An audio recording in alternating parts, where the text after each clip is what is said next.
we're probably going to be talking about, or we are going to be talking about mental health. The reason why I added in probably is because I didn't know if I was going to be. I might get a little sidetracked on this specific topic.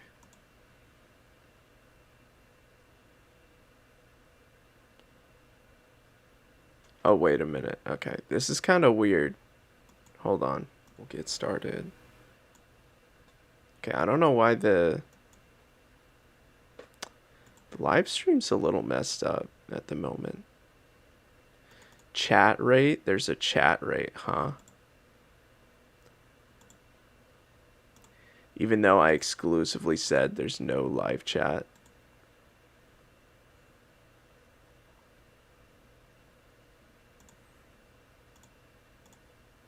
I'm gonna lose my mind about some of this shit.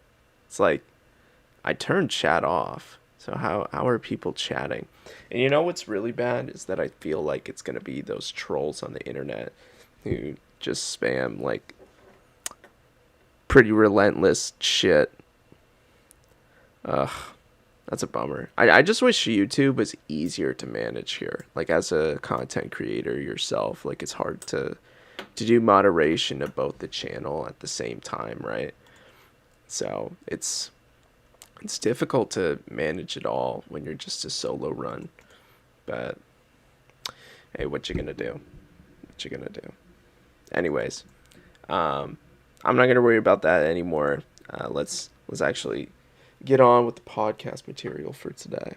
So, in terms of this week, I guess I came to a bunch of realizations. This week was probably the worst in terms of productivity at my workplace, but then it was actually maximum productivity in my class. So my class is doing really well. I got like my midterms back. We're about like 6 weeks out, or sorry, we're 6 weeks in with two weeks out before like the end of the quarter. Class has been going great. My weight has been stable. I'm not too proud of the like new exercise habits that I'm doing, but um, I guess I did talk about it last week. How my energy's been dropping generally, and it I don't think that has anything to do with. Um, I don't think that has anything to do with things that I'm in control of. Like, yeah, I could sleep more, whatever. Yeah, I could play games more or play games less, exercise more, eat healthier, whatever. What's done is done, and I just kind of have the mentality that I did what I needed to do to get by, and as of right now, I'm at like a pretty comfortable spot. I've toned down my exercise habits a bit. I'm only doing about like an hour on average each day. There's some days where I've just taken straight breaks, and I feel like those are justified. Like my body was extremely tired, like going from day to day. Like I'd be pretty much passing out at work most of the time because I don't know, it's just there's little engagement between me and the team sometimes. My coworker is brilliant, so he's off doing like he has multiple responsibilities on the team so far. Um, and yeah, I've just been chugging away at my own responsibilities, and those have been going okay. But yeah, it's it's been pretty toned down considering most of the project that we were assigned to do was done. So now we're just waiting around for other moving pieces to get to the point where we can start integrating things in. That's not to say our complete project is finished, but the bulk of our work in order to start testing to get things to get some assurance out of the code that we're using, and we can use it for future implementations and make sure that it's uh, that other people can modify it in the future. It's a big process, and there's not too much of a time restraint on that. Um, since we got the whole application functional, anyways, we don't have to. There's nothing else that's time pressing. I mean, in the end, we'll want to get those other things done, but yeah, it's been very mellow at work for this week in particular.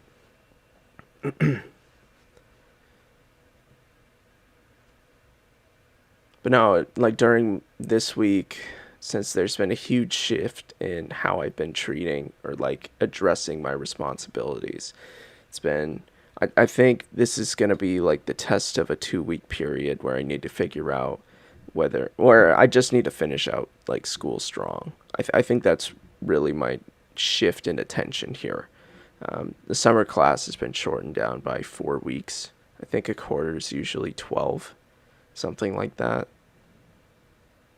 Yeah, yeah, somewhere around like 12 weeks is how much a quarter is. And we've been we've condensed the summer quarter down to 8 for this one specific class. So we're like learning on turbo, essentially, and balancing that between my job and then also the hour and a half workouts that I usually do. It just hasn't been working out. So it's been a big shift whew, in how I've been treating working out, but then also um, my my class. So trying to balance it all has been difficult, but it's getting better. I'm more forgiving towards myself is really the real reason where I shared that answer or shared that story. Because I think I was bashing myself on the head way too much for not being able to manage everything. Like I didn't have the balance down as much as I thought I did. And I think the balance was like the way that I previously balanced it was eating away at me. So I think it's time that I've made the shift towards something that I could be more well, something that my body can agree with as well as my own goals that I have for myself. Because it's not like I'm dropping exercise altogether as much as these couple breaks this past week has suggested, but you know, I'm still carrying out the responsibility like once every 2 days, for sure, like for sure. And if not, it's like either half my workout or a third of my workout or 2/3 of my workout. So I'm still putting in the response, or I'm still holding myself accountable for putting in the effort. And that was actually another topic that I wanted to get into, not today, but another day. I have it written down with how to hold yourself responsible, and the journey that I went through for doing that. And I'm sure all the other co-speakers could also talk on behalf of that too. I just haven't come around to getting that set up. We'll figure it out eventually, though. Okay, so for today, um, oddly enough, I watched a mental health video provided by the company that I work for. And it's refreshing to hear people talk about mental health, especially in a corporate setting, because that's how you know that they've perfected the. Okay, so I'm going to start off with this. I feel like mental health is a hard thing to talk about because you have to be precise and clear about how you convey topics so that it can't be misrepresented in the future for someone else. And it's very particular because the way that your words are interpreted can affect drastic decisions on their irrational thinking. And so you don't want to test around with how you talk about mental health because um, it could be insensitive to say something a certain way to someone. And that could put them over the irrational edge to do something even more irrational. And that's like the worst thing that you can do when you're trying to help someone out.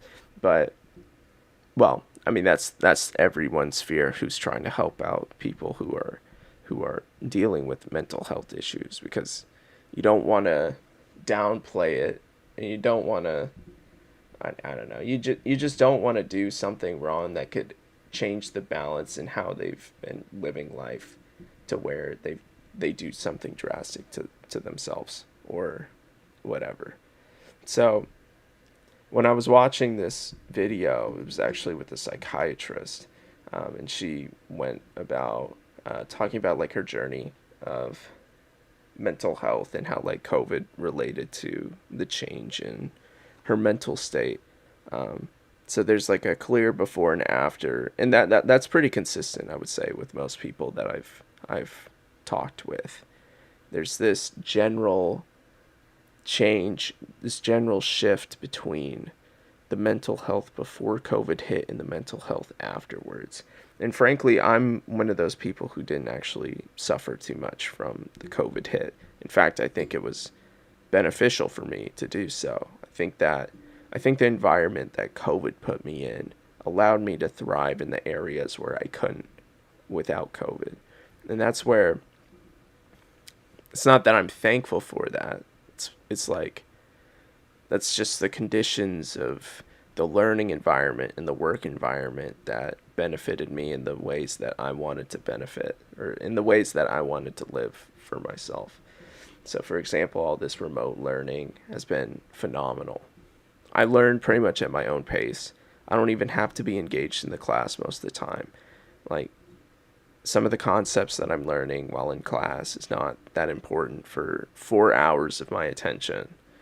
So it's and like when you're in person, you can't drift your attention away from like the actual class. Like you have to be present when you're in class. And yeah, that works for some people, but I mean, I come from a background where like I'm mostly self-learning anyways, because I mean, my job after the fact has been primarily self-learning or learning with other people. It's not like learning from a classroom setting and figuring out how to get things set up on my computer or how to do things for like specific code. It's all trial and error from the internet, and that's just how you learn when it comes to like software development. And honestly, in general, like if you need to learn something about like a cooking recipe, you just look it up. Like you don't need a fucking class where you spend 4 hours just listening in on the different recipes that half of them you won't even care about in the future anyways. So that's why I think like the classroom setting is just not, I don't know. It's like the institutions work for some people and works optimally for some people. It's not optimal for me though. And the measurements of success are based on how well you do in that classroom setting, and not do you have the potential to be smart or to be knowledgeable of this content. And that's why I think there needs to be a shift in the education system to be um, more accessible for each type of learner. But that's a completely different setting. COVID. So with COVID, like some people have stayed away from like the social aspects of, or the social activities that they would do with their network.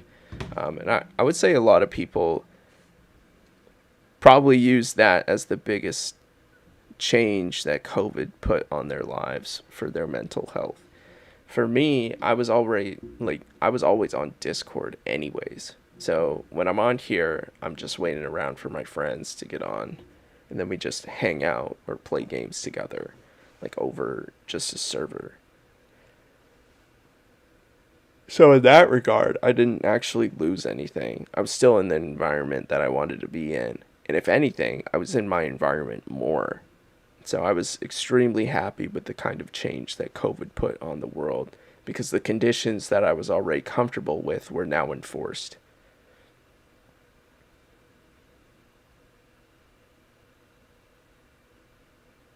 So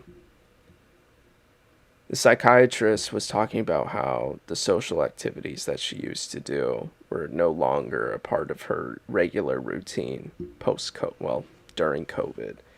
And the person that the person that she was talking to was didn't actually claim if social activities were was something that he was dependent on in the past, but he did mention that his I think his daughters were seeking therapy, and it wasn't that like they were doing something with the intent that, or with the conditions that they were in a bad mental state, but I think they just needed to have someone to talk to and talk to openly.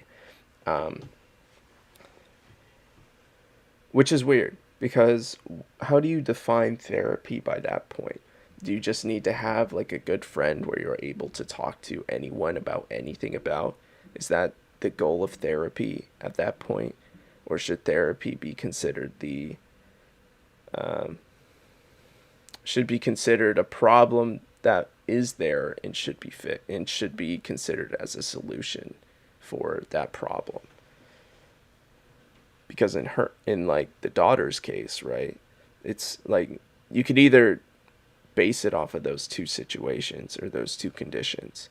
The daughters are in a problematic situation mentally, or they're not in a problematic situation mentally, but the father is worried that they will be in one based on how everyone else is feeling. Which also sets up how people have been addressing mental health in general, anyways. Because so many people have been open about, oh, this is making me feel bad, or I'm not feeling myself currently, or I'm not being very energetic because like things are bothering my mental health, whatever. I think a lot of people have started to take a look at themselves and have been doing this reflection process about whether what they're doing is meaningful. And I think that's been like the biggest shift. Well, it's a normalized shift that I think most of Americans, well, not most of American, but like a population of American society has been doing. And it's probably branched out more than that, but I think social media has been pushing this trend of like mental health, whatever.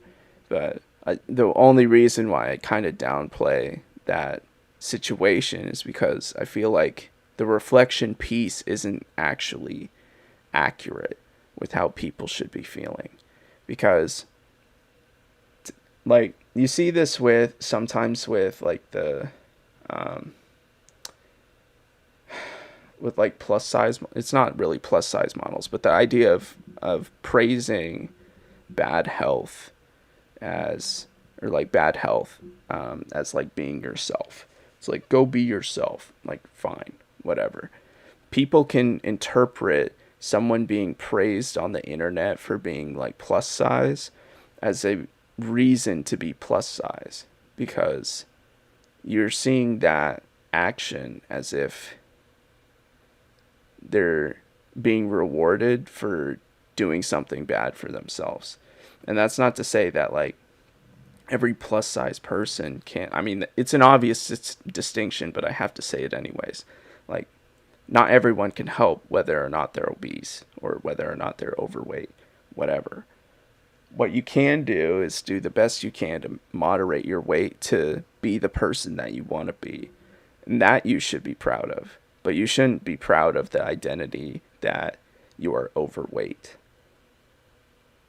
or that like you enjoy food so much in an uncontrollable fashion to where your body is suffering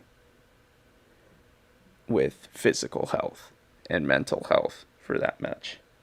It's like these conditions should not be normalized. And the same way that I don't think mental health is being normalized in the right way either.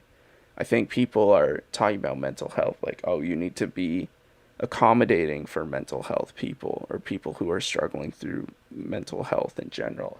But that's not the case at all. Like you need to be holding people responsible to the most that they can manage.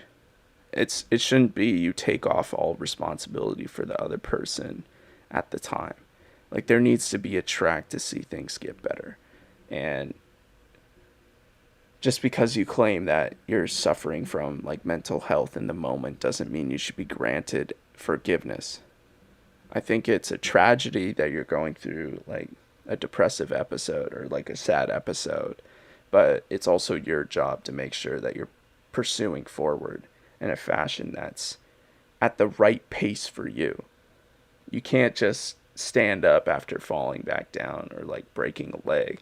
Like you need to let the process go through at the rate at which you can't, like, in which your person can manage it. So don't get up too fast and don't stay down for too long. Like, know when you're, hold yourself accountable to the process of getting better. And that's not to say that you're, okay, when I take a look at myself and the process that I went through, hell no, I could hold myself accountable to standing back up in the way that put me at a functional human being again. So maybe it's unfair for me to say that, but I don't think it's,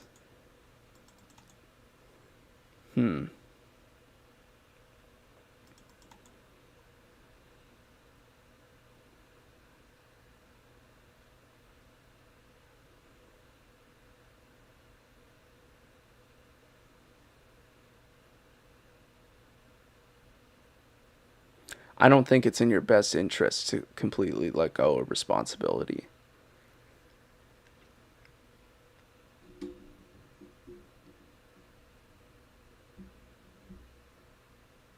because you shouldn't be burdening someone else with that responsibility for your entire life. I think you should temporarily, but you need to be holding yourself responsible for when you take that responsibility back. And maybe I'll just end it at that.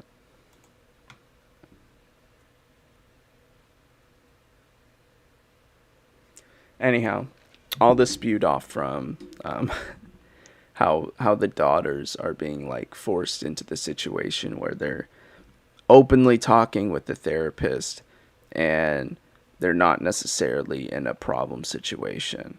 And that's hard to think about, right? Because the situation that the family is now in, or like a family of this similar situation would be in, they're paying for a service where they're not really getting anything out of it. It's just like a maintenance thing, and that's hard to do. The hardest thing about mental health is, how do you measure it? And how do you measure the terms of success, and how do you measure the terms of failure? You know the terms of failure when they're at the drastic position, and that's when you know it needs to be fixed. But how do you justify when the problem gets too out of hand? How do you identify if there's a problem to begin with?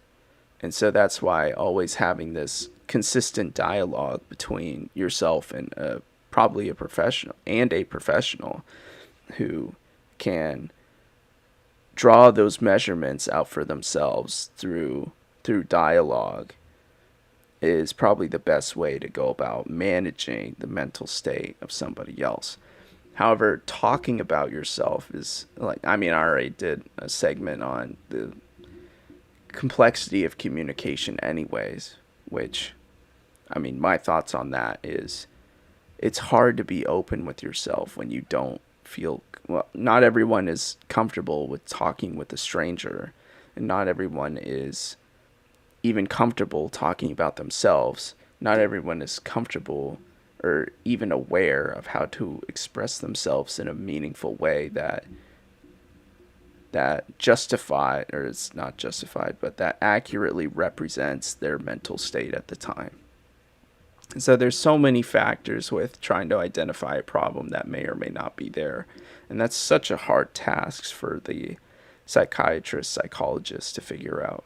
It's like, is there even a problem there? Well, I mean, everyone's individualistic or everyone is unique with how they express the full combination of their experiences through their words, which has a gap between what they actually experience. So and not everyone is willing to make full use of the time in a effective manner. So it's hard.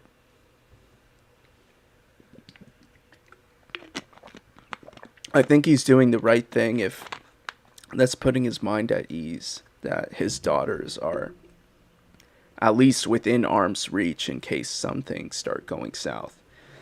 And I think that's probably the best that he can manage from that. If I was a parent, I don't know if I would do that.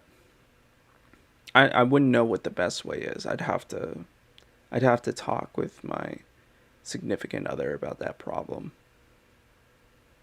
whenever that happens. But yeah, I don't know if I want to have that decision with someone else. I mean, I'd like to be that person, but I think I also need to come to terms with that I don't know everything. Well, obviously I don't. But like as much as I want to be the provider for like mental health stability, I don't think that's a provider role that I can do. And I think you actually have to humble yourself to that. How do you identify whether or not you can correctly identify when someone's going through a hard time? I mean, there are obvious visible indicators of that, but as a non-expert myself, it's not like I know everything that an expert might know. I mean, I might know more than an expert, which is probably a 10% situation out of a 90% chance. Um, so it's probably better to put the faith in someone else who knows what they're doing, especially when the life of someone you care about is on the line. So maybe that's something that I will do in the future. I think I just need to come to terms with the kind of expenses that, or rather, I'd have to figure out the details of how that all works out. But but yeah, that is quite a financial investment. Hopefully, the insurance that I will have in the future will do very good coverage over like mental health checkups. Okay, that was a weird segment. We're gonna move on though. um, well, I guess this moves on into the next point of how accommodating should companies be for employee mental health. And the company that I work for, like, um, I'm guessing pays for the mental health checkups with the the male speaker, or the employee speaker. And I think that's great. Um, though I don't imagine that I'll be sticking around this company for too long. Depending on like the opportunities in the future, I guess we'll find out. But ethically, should the company be in charge of providing, or should the company keep in mind mental health as high as it should be held? And I guess that depends on, well, I know like mental health was more up to the individual probably in the past before it started affecting companies in a negative way when things got out of hand. And I think that's when companies started to actually care about mental health in their employees. And I think that trend has been over the past 20 ish years. So I think for right now, it's at a good spot in the more modern companies who can afford to spend that time or pay attention to that aspect of their employees' lives. And generally, I think they should care. From a financial standpoint, you want to get the most money out of your employees. So, paying attention to their mental health and making sure that they're getting checkups when needed will optimize their productivity, and that just means more money for the company in turn for the company. So I think in general, companies should care in that sense. I mean that from a financial standpoint, yes. From like a, I don't know, from like an actual human heart perspective, I don't know. I guess it'd be up to like whoever's in charge of that. I think that's something they should just care about in general, because I think that also shows that you have a dedication for your employees and the well-being of your employees. But I know enough companies out there that aren't like that. So as much as I'd want an employer to do that for me, I know it's still like transitioning in, and it probably won't transition all the way in either. But people do have a choice of where to work. So hopefully that threatens some of the big companies who don't pay attention to mental health will do it in the future.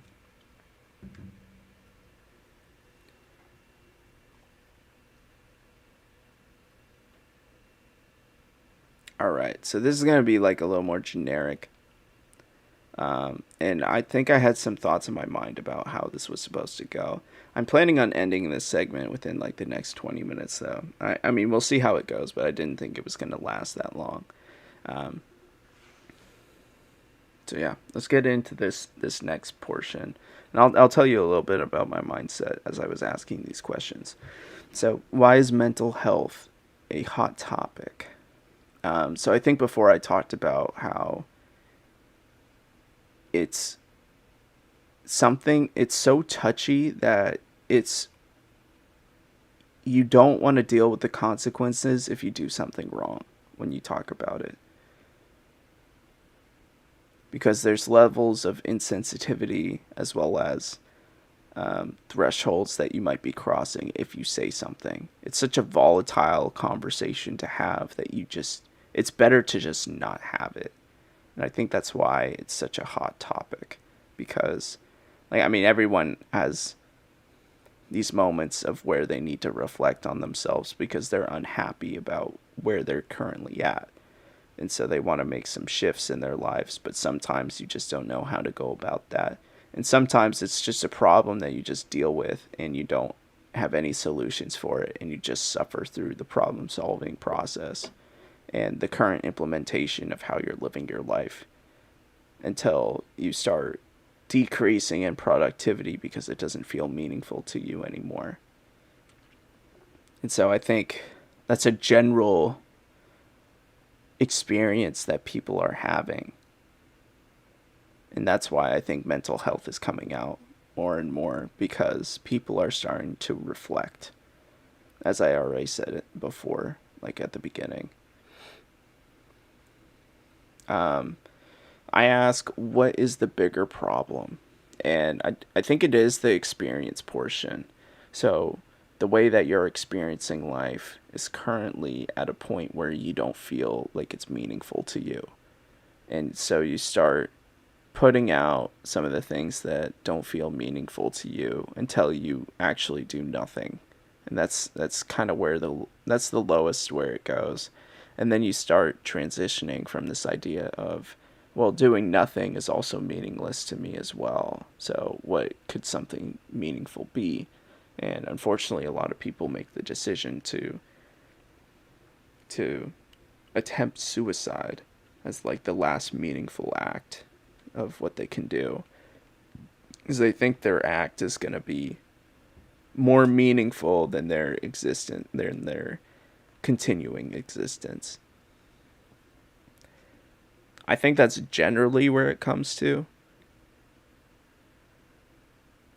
And of course, I can't speak for everyone because I'm just a single person. But from what I've seen and how I've talked with people, the experiences that they've shared with me, that's the kind of general experience that I've abstracted that to. And it's not pretty.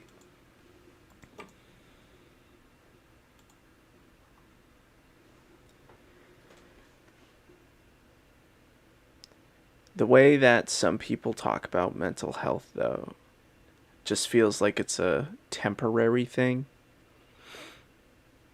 I don't actually think mental health is a temporary problem. I think it's the permanent problem that you deal with all the time. You just have the means and the information and the perspectives about life that changes it so you feel like life is worth living or worth more living.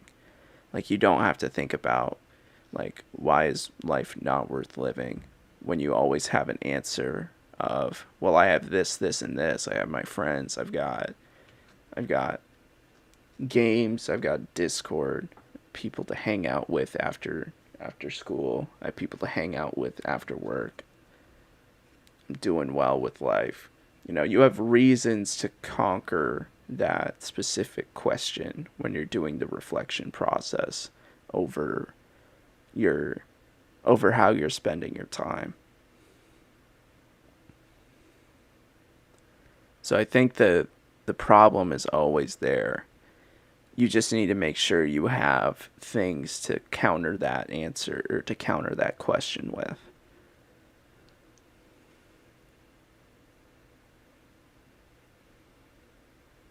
And sometimes that's hard because that list is very volatile too.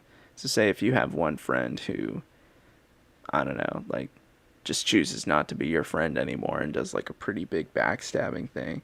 Like one of the big reasons of why you think like life is worth living. Now all of a sudden you get that shift. You got to make sure that you're strong enough with some of the other answers that you have in there so that you're not convincing yourself that life is actually in fact not worth living now that you don't have that added answer in there. And that's hard. It takes a lot of courage and strength to just suffer through um, suffer through life when you have less answers in there. Sometimes you get to a point where like I don't know, you lose everything. You actually lose everything. You first had a house and now it's gone because you can't pay for it anymore because COVID hit and work conditions changed. Family dies. All your friends are out doing irresponsible shit. It's like, where do you go when you lose everything? You might as well be dead, right? Or is it the memories that you had of what made life worth living a reason for you to continue living? I think some people deal with that, and then I think others make the choice that that's not enough. It's tough, man.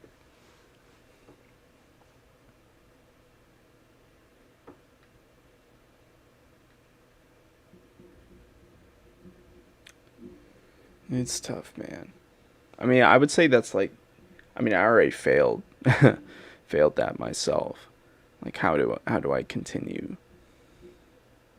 Yeah, I don't know. It you have to keep up the barrier for yourself that there, or keep reminding yourself that there's people out there. You have the network, you have the potential in the future to be someone better. You, there's a lot of things that you're living for all the time. You just can't forget that that's the case. And a lot of people will tell you, I didn't forget, I'm just choosing to give up on it. And that's just, I don't know, that's really the accurate mentality that they have, which leads them to like places where they, unfortunate places. Yeah. But yeah, the reflection process consists of this constant cycle of questions, or actually it's the same question, really. Are the conditions of today worth living? Is what I worded out in the outline. And I think that's probably the most accurate version of the kind of question that you ask when you're in a depressed state. It's like, I'm losing productivity because I don't feel like the conditions of today are worth like suffering through with my effort.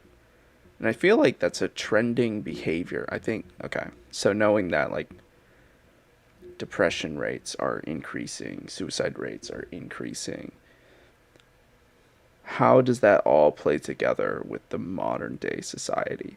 Why is that like a new modern problem? Is it because there's no potential for any of the candidates? I mean, when you take a look at social media, right? And we already talked about this in a different podcast too, but oddly enough, these all mix in together to to the same point. But you take a look at social media, right? People are posting on there and getting interaction in excessive numbers than the majority of the population on any social media does. They get all this attraction, all this interaction, um, and they post things that are meaningful to them. So they're rewarded by being themselves with attention and interaction. Whereas if you were to do the same thing, if you're part of the, I don't know, like 99% of the social media users, you don't get that same level of interaction or attraction to your persona, your internet persona. So already there's like a, yeah, it's it doesn't take a genius to know that you're that you're not gonna be get like the same interaction as say other people would on the internet. So already there's like some value system to how you how you pursue your time or how you pursue your outward appearance.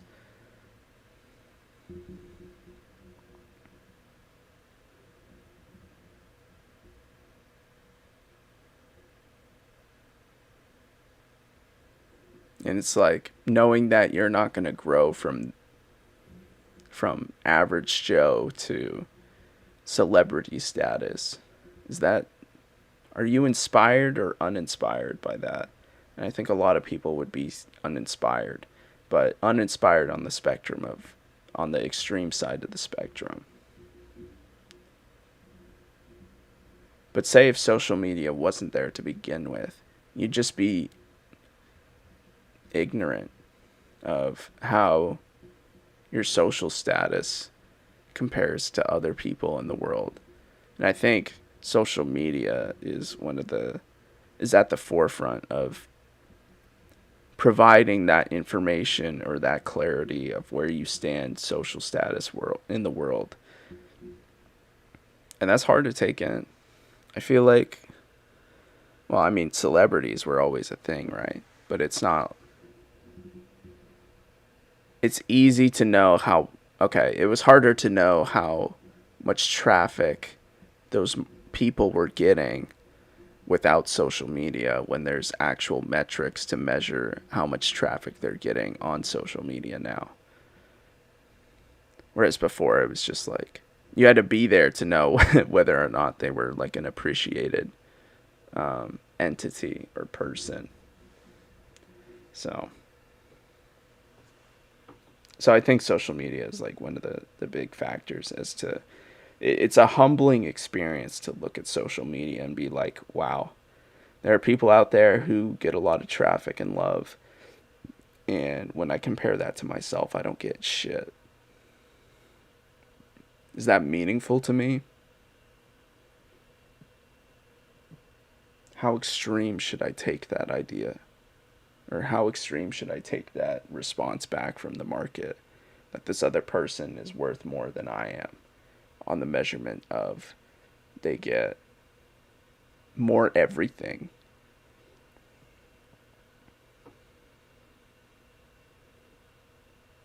So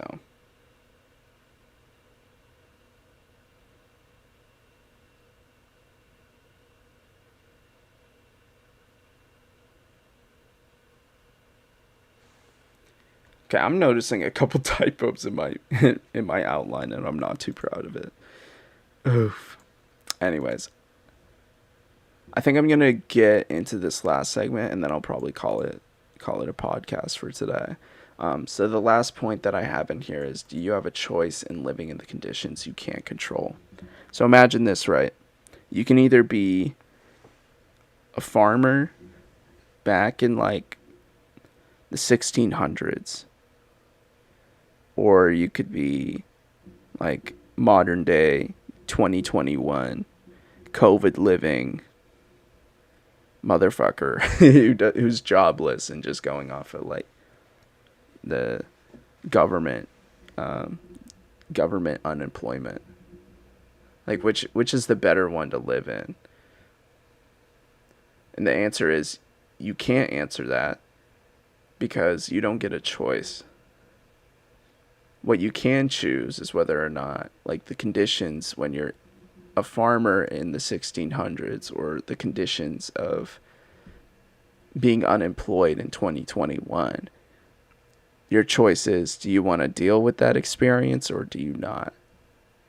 And I think that's really the kind of question that you're prompted with. It goes hand in hand with, are the conditions of today worth living? I think the opportunities from one point to another changes drastically. Like the conditions of today is you get the benefits of all technology in the world. That's like pretty modern and pretty awesome. It's the new age of the internet. Things are going great. And then there's going to be a day where things start going downhill and then your identity is being compromised. You're losing everything that was valuable to you. Do you have a say in whether or not you want to deal with that? And should other people respect your decision if you don't want to? I think I'll leave on that dark note. But thanks for listening for today. I just wanted to make this like a first iteration of the mental health topic. I think there's going to be other portions where, or other segments where I do the same thing. The reason why I have it indexed is because I have a feeling I'll probably come back to this. This is the current way that I'm thinking about mental health. And that's not to say everything that I actually think about was said in here, but I think this is a pretty good starting point to how I wanted to address like mental health in general, the conversation around it. I think I would want to listen in on someone's feedback and then give feedback to what I think about their perspective on mental health. That'll probably be the next time that I talk about this topic again. But until then, thanks for hanging out. Um, yeah, I'll see you next week. I don't know what I'll be doing. We might have Alon do the music listening activity. I don't know. I'll have to talk with him in the future. But yeah, I'll see you guys.